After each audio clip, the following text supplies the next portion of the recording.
Friends, welcome to Rohini creations. ఈరోజు మనం చెప్పుకునే టాపిక్ ఏంటో తెలుసా అండి? సంపదలు నశించుటకు కారణాలు ఏంటి అనేది తెలుసుకుందామండి. మనం ఎంత సంపాదించినా కానీ అస్సలు నిలవట్లేదు, ఎందుకు ఏంటి అని అనుకుంటూ ఉంటాం కదండి. దానికి కొన్ని కారణాలు ఉన్నాయండి. అవి ఏంటి అంటే, పసుపు కుంకుమలు రాసిన గుమ్మంపై కాలు మోపి గృహంలోకి అడుగు పెట్టడం వల్ల సంపదలు నశిస్తాయండి. ఇక బీరువా యొక్క తలుపులు ఎక్కువ సమయం తెరిచి ఉంచడం, తాళం వేయకపోవడం వల్ల లక్ష్మీదేవి వెళ్ళిపోతుంది, సంపదలు నశిస్తాయి. ఇది మాత్రం గుర్తుపెట్టుకోండి. ఎక్కువసేపు బీరువా తలుపులు ఓపెన్ చేసి ఉంచొద్దు, అలాగే లాక్ చేయకుండా కూడా ఉంచకండి. ఇక మాసిన విడిచిన బట్టలు బీరువాలో భద్రపరిచి ఉంచుట వలన సంపదలు తగ్గుముఖం పడతాయి. మీరు అనుకుంటారు కదండి, ఎవరైనా మాసిన బట్టలు విడిచిన బట్టలు బీరువాలో పెట్టుకుంటారా అని. ఒక్కసారి గుర్తు చేసుకోండి. మన పట్టు చీరలు ఉంటాయి కదండి, ఎప్పుడు మాత్రం డ్రై వాష్కి ప్రతిసారి ఇవ్వం కదా. ఈసారి ఒక 2-3 టైమ్స్ అయినా కట్టుకున్నాక డ్రై క్లీనింగ్కి ఇస్తాం కదా.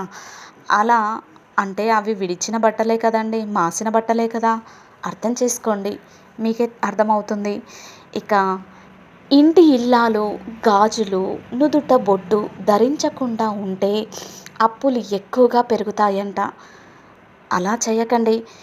పర్వదినమున ఎందు గడపకు అంటే పండగలకు గడపకు పసుపు, గుమ్మానికి తోరణాలు కట్టకుండా ఉండడం వల్ల లక్ష్మీ కటాక్షం నశించి ఖర్చులు పెరుగుతాయి.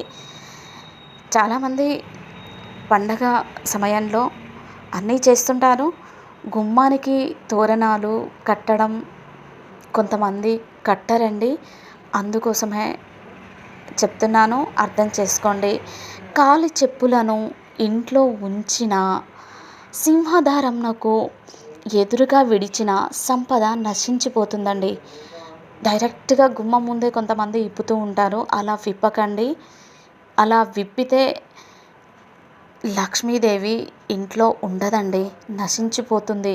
సంపద అంతా నశించిపోతుంది. అర్థం చేసుకోండి. డబ్బు మన చేతిలో నిలవాలి అంటే ముఖ్యంగా పాటించవలసిన చిట్కాలు ఏంటి అనేది ఇప్పుడు ఇంకొన్ని తెలుసుకుందాము. అవి ఏంటి అంటే, ఆగ్నేయంలో వంటగది ఉండాలి, ఉత్తర దిక్కున కుబేరుడి విగ్రహం పెట్టాలి, పశ్చిమ దిక్కులో లాకరు ఉంచకండి, తూర్పు దిక్కున తులసి మొక్కను నాటండి. అయితే పశ్చిమాన మొక్కలు లేకుండా చూడాలి. వాయువ్యంలో ఒక జత తెల్ల గుర్రాల బొమ్మలు పెట్టవచ్చు. పడమర ఉత్తర దిక్కులో బాత్రూము ఉండకూడదు. Thank you for watching. ఇలాంటి వీడియోస్ ఇంకా కావాలి అంటే ఈ ఛానల్ని లైక్ చేయండి, షేర్ చేయండి, సబ్స్క్రైబ్ చేయండి.